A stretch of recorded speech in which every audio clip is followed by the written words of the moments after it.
അസ്സലാമു അലൈക്കും. വേഴമോട് ടൗൺ മസ്ജിദിലെ നോമ്പ് തുറക്കൽ നോമ്പുകഞ്ഞിയുടെ വിശേഷങ്ങളാണ് നിങ്ങൾ അറിയാൻ പോകുന്നത്. പ്രേക്ഷകർ പറഞ്ഞു എല്ലാം കറക്റ്റായിട്ട് പറഞ്ഞില്ല, അതുകൊണ്ട് പുതിയ ഒരു വീഡിയോയിലേക്ക് നിങ്ങളെ ഏവരെയും സ്വാഗതം ചെയ്യുന്നു. ആദ്യം ചേർക്കുന്നത്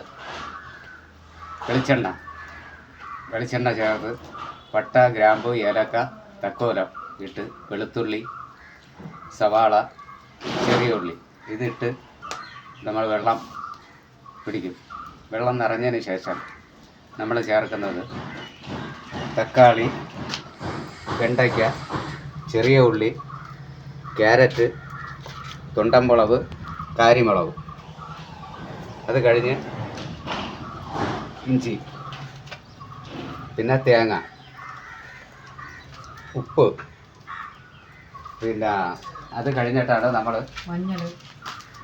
ഇതിലേക്ക് ഇതിപ്പം വെള്ളം നമ്മൾ ലോഡ് ചെയ്ത് വെച്ചിരിക്കുകയാണ്. മഞ്ഞപ്പൊടിയും സവാളയും ചെറിയ ഉള്ളിയും വെളുത്തുള്ളി, പട്ട, ഗ്രാമ്പ്, ഏലക്ക, തക്കോലം ഇത് ഇത്രയിട്ട് നമ്മൾ ഇട്ടതിന് ശേഷം ഉലുവ, ജീരകം, പിന്നെ ഉലുവ, ജീരകം, മഞ്ഞപ്പൊടി, പിന്നെ ഡാൽഡ ഇത് ഇത്രയും ഇട്ടതിന് ശേഷം നമ്മൾ വെള്ളം തിളയ്ക്കാറായിട്ടുണ്ട്.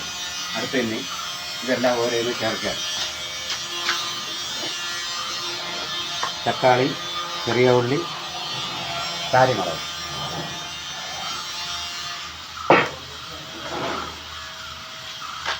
ക്യാരറ്റ്, വെണ്ടയ്ക്ക, തൊണ്ടൻമുളക്.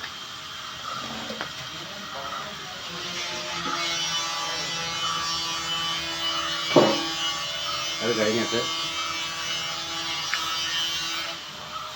മല്ലിയില, പുതിന ഇല, കരിവേപ്പില ഇത് കൂടെ ഇട്ട് നമ്മളിത് അരി വെച്ച് കഴിഞ്ഞാൽ പിന്നെ 2 മണിക്കൂർ നമ്മൾ അടുപ്പിൽ അരിയാവാൻ കഞ്ഞിയാവാൻ 2 മണിക്കൂറാവും.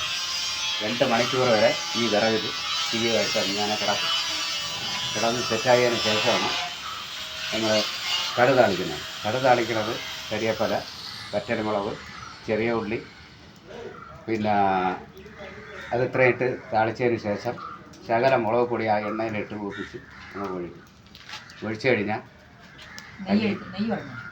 റെഡി.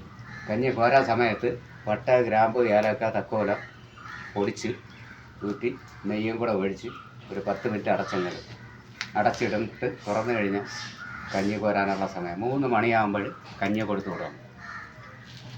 അപ്പം ഇതൊക്കെയാണ് ഇവിടുത്തെ വിശേഷങ്ങൾ. അപ്പോൾ തീർത്ത് പറഞ്ഞില്ല എന്ന് പറഞ്ഞതുകൊണ്ടാണ് ഒരിക്കൽ കൂടെ ഒരു വീഡിയോ ചെയ്യുന്നത്. എല്ലാവർക്കും അസ്സലാമു അലൈക്കും.